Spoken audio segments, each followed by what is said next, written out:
want answers? I think I'm entitled. You want answers? I want the truth. You can't handle the truth.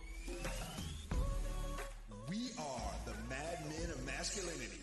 Your home for healthy masculinity. We're just real men having real conversations for you. That's right, boys and girls. It is Thursday, and it's time for short form Mad Men of Masculinity. That's right. I am Kirk M. Samuels. And I am Jason B. Kendrick. And we are the Mad Men of Masculinity, baby. That's right. We're just real men having real conversations for you. That's right. You know why I'm looking over here to this side? Because sharing is caring, baby. Sharing is caring. If you care, then you will share. You know what I'm saying? Please start sharing our episodes. Please start sharing our TikToks. Please start sharing everything we do, because all the shares come back with love, because we love you to share. Yeah. Yeah, no doubt. Because there's been a proven fact, kind of, that if you hit share on one of our videos or any of our content, that somehow money just shows up in your bank account. Yeah, in this study that I just made up, every time you share, Angel gets his wings. Yeah, that too. All that kind of good stuff, man. I just found out what we was talking about like 2 minutes ago. What are we talking about? I don't know, man. You posted. Well, I had a revelation. Yeah. That's scary. Yeah, when I have revelations, I'm always listening to books. I'm always listening to different things and podcasts and whatnot, and things just strike you differently sometimes. But it dawned on me recently that in my past, I was always kind of like, why is this sacred? Why is this a ritual? Why is this important? And then it just struck me that we make things sacred. We decide what is sacred for us, and it is up to us to decide what is sacred. Because I had this thought, I was thinking about, we play golf almost every Sunday, and we're started bringing other guys in. We're starting to have foursomes playing with us almost every Sunday. So we get to interact with other brothers and have these conversations and stuff. And it just dawned on me, like, that's a sacred time. That's a sacred time of brotherhood and friendship and love to come together and do those things. But we don't necessarily make it a sacred occasion because we're just like, we're playing golf. But something like that could be just as big as communion or baptism or birth of a child or something like that. I mean, it may not be as impactful, but by using our own intelligence, intuition, love, whatever, we make those moments sacred. And I think it's something that, especially nowadays, we as men need to start making more things sacred and making it a conscious thing. Like, this needs to be sacred. So we're going to put our time, our energy, our love into it so that it is sacred and speak it. We're having a sacred time here now. It's not just golf. It's about us coming together to share time, share love, share brotherhood, share friendship, and make it a sacred occasion. When I think about just now, thinking about what the word sacred means, or, put that in a context kind of thing, I connect the word sacred with something that has some level of, I'm gonna say, spiritual relevance, to the point where it's a priority to your spirit, and to that intangible part of who you are. And a lot of people kind of get caught up in all that kind of stuff, and I think it's been said, and I dig it, that we're not physical beings. We're spiritual beings having a physical journey, and so there's part of us that is intangible. There's part of us that inhabits this thing we call a body. As you get older, you don't feel necessarily older, and part of you, and that's the spirit part of you, I think, and your back may tell you something different. The hairs or lack thereof on your head might tell you something different, but there's a part of you that is eternal. And that part of you that's eternal, from a spiritual level, and I have my, my spiritual convictions. I have my spiritual beliefs. I'm also a type of person that I'm okay if somebody doesn't have the same spiritual background and spiritual beliefs that I have. Like, I can still get down with people and interact and associate and have people in my life who don't necessarily think exactly the way I do. That being said, we all have a spiritual outlet to who we are. Now, what that looks like might be different to you, to me, to the next person, and all that kind of stuff. So when I think of the word sacred, I think of for you universal, not you specifically, but you universal, whatever it is that connects you on a spiritual level to something where it becomes a priority and it has the most inner circle effect or impact or relevance to you, that thing is sacred. That thing, and whether it's marriage, whether it's family, whether it's your faith, whether it's your masculine spirit, whether it's the time you spend in meditation, maybe, or whatever it is. But those things are relevant to you on a spiritual level, and so yeah, we do hold those to a different, even higher regard in our lives. And to your point, maybe some aspect of it is, I'm going to use the word ritual. I'm not talking voodoo and all that kind of stuff, but I'm just talking about something that you make a habit to participate in, that's connected to something that's sacred, that's connected to something spiritual for you. That thing that is a ritual for you should have some level of significance to you and should be sacred and should impact you on a spiritual level.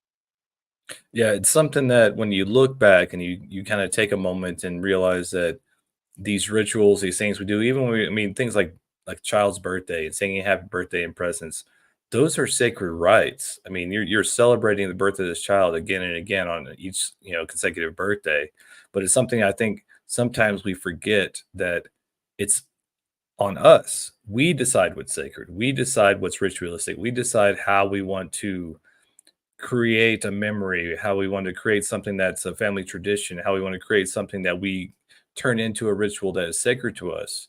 And talking about the spiritual side of us, I think that's one of the things that is coming to the forefront now is that, especially as men, we need to embrace more and embody more of our spiritual side, because a lot of us get so caught up in the physical. We get so caught up in the 3D, the human doingness versus human beingness. And it's that beingness, that spiritual side. The Holy Trinity is body, mind, spirit, and the mind is the go-between. It's the interface between spirit and body. And we can decide on a daily basis to make everything we do sacred. We could make driving sacred, our job sacred, getting up and cooking breakfast for our kids and saying, good morning to our wife or our significant other. We can make every little moment sacred. And I think one of the things that is misunderstood a lot of times, and something that came to me, was that it doesn't have to be church or religion or some things outside of you saying that this is sacred. You decide what's sacred for you. And when you decide something is sacred for you, then that becomes an important part of who you are, what you want to create, who you want to be in the world. When I, November 7th, 2023, when I got on that beach in Negril, Jamaica, and I had a man standing beside me and then a woman that walked up next to me, both of us barefoot on the beach. In that amazing moment, neither one of us had vows planned per se, but in that moment, that was to me a sacred moment, and to some degree, that wedding ceremony is a ritual, right? But to me, that was a sacred moment, and to me, it was a spiritual thing. Like we were connecting on a spiritual level, like we hadn't before that moment. And not even just a legal thing, not even just a physical thing, all those kinds of things. To me, the impact was spiritual.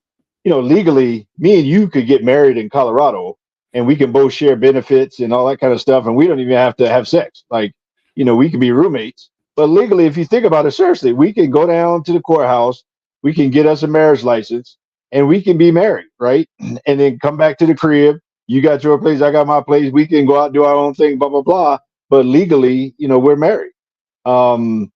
And so, but in this case, it wasn't that. In this case, it was a spiritual connection, right? And so, for me, the sacredness or the sacredity, I just invented a word.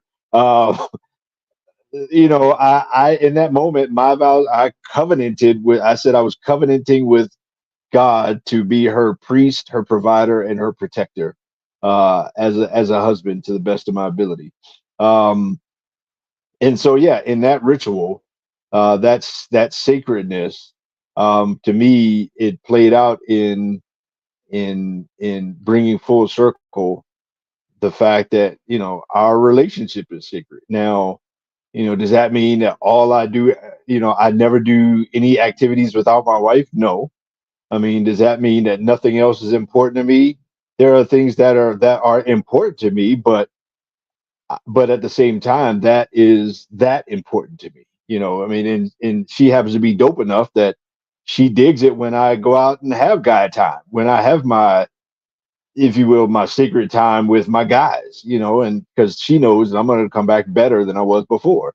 She doesn't trip and all that kind of stuff. And so there are things that are important, and there are things that are even sacred to another level or a different way than that of me and my wife. So, but yeah, I mean, that's the image that comes to mind when I think of something that is sacred, and yet other things can be sacred too, and don't necessarily have to compete with that.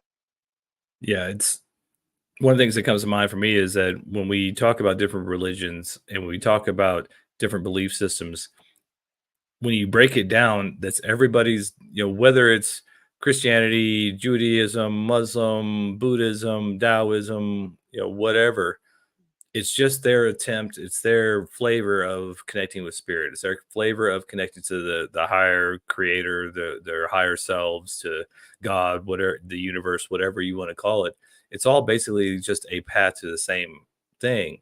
And I think for a lot of us, when we forget that is part of us, and talking about two men and talking about what is sacred, when we lose that spiritual side, when we lose that connection to our, what we consider God or our higher self, or to something that's greater than ourselves, something that continues on eternally. Because, like you said, we're all spiritual beings having human experience. And my first two books, I wrote about the fact that you are a co-conspirator with God. You decided to choose these parents, to choose this socioeconomic background you grew up in, to choose to have these experiences because you wanted to have those experiences for the growth of all that is the creator, God, whatever you want to call it. And when we take that in and look at it as, this is my decision, it doesn't have to come from the pastor or the preacher or whoever that you think is the more holy or whatnot. You can decide that your walk in nature is sacred. You can decide that your walk to the mailbox is sacred. You can decide for yourself what is sacred. And every time you decide and you say, this is sacred to me, whether it's just your morning routine, your evening routine, going to the gym could be sacred because it builds you physically. It builds you, part of that holy trinity of body, mind, and spirit.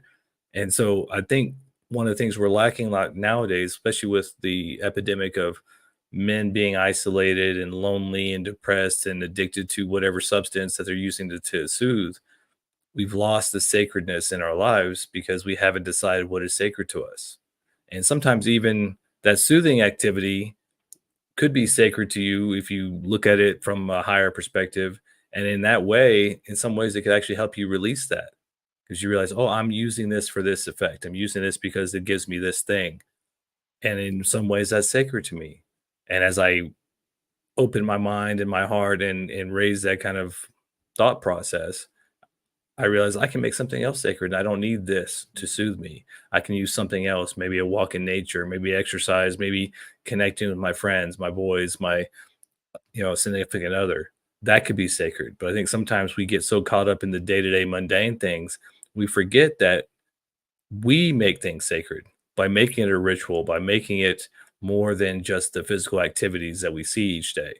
We get to decide what is sacred for us individually. And see, here's the important part, especially as men. You better be real sure about what you consider sacred and what you play out as your rituals in life. You better be real sure about that because those things that you consider sacred are going to dictate the terms of your life. You are making a contract with eternity or the universe or whatever. You're making a contract with something bigger than yourself when you decide what's sacred. There are times in my life where pornography was sacred to me. That was like the most important thing in my life, and I had a ritual that involved that connected with that, and I realized that, you know, I won't even speak for other guys. I'll speak for myself, and you know, if the shoe fits, wear it, that kind of thing for anybody else. But for me, it was a ritual that I'd set up around something that was probably just about, if not the most important thing in my life.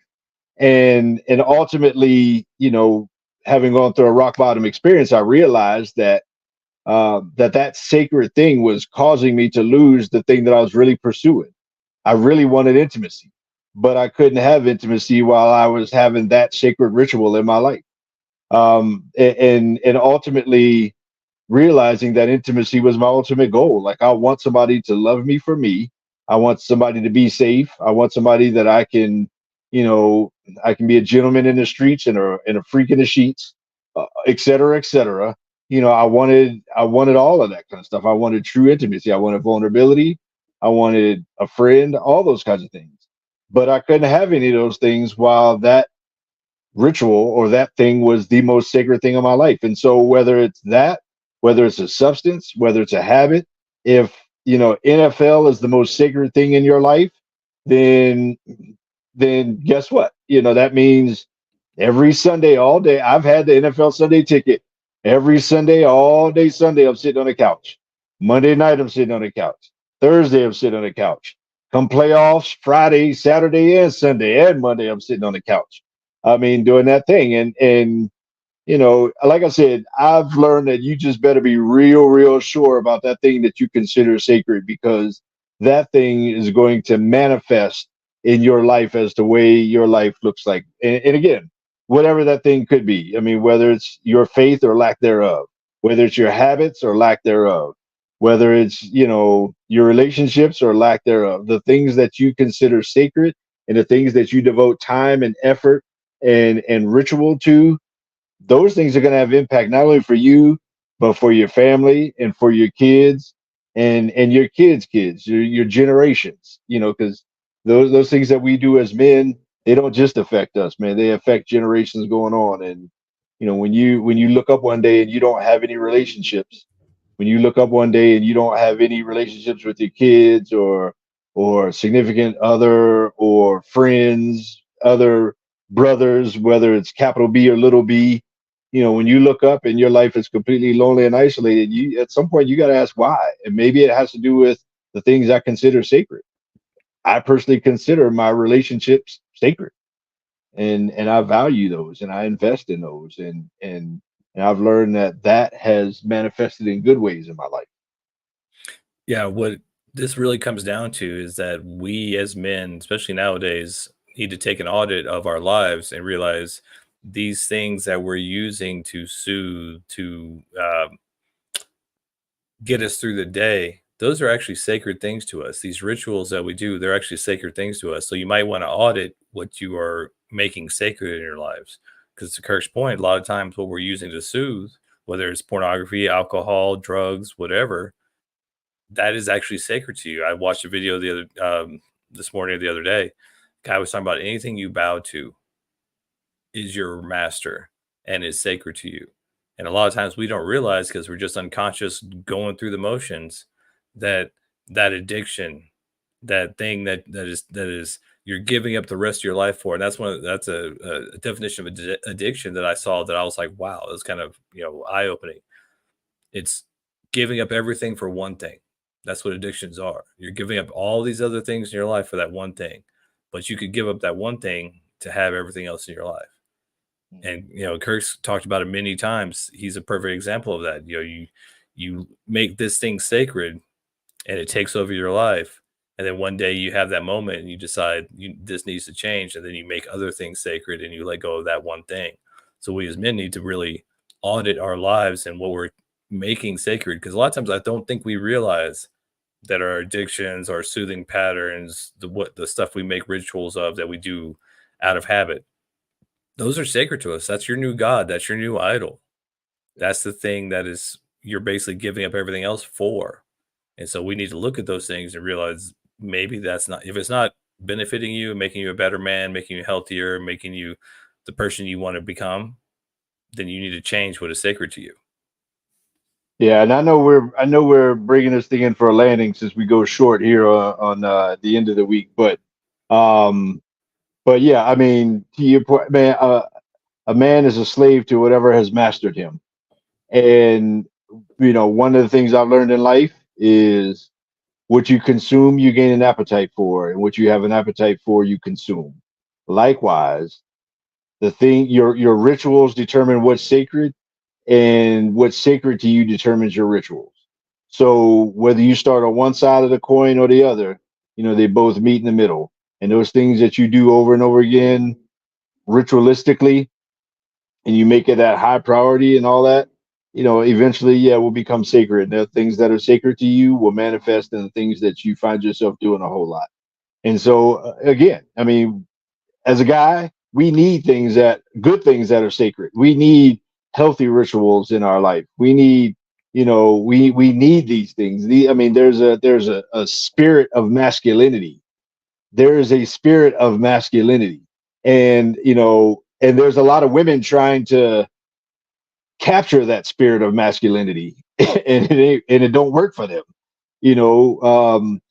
but there's a spirit of, and quite honestly, there's a lot of men that don't really have that spirit of masculinity, and maybe more men than not these days. It seems like, whatever that looks like. But we ought to, as men, we ought to pursue those things that are sacred in a healthy way, and we ought to pursue those rituals that build up the things that we want to consider sacred. Otherwise, man, we're going to be the dog being wagged by the tail.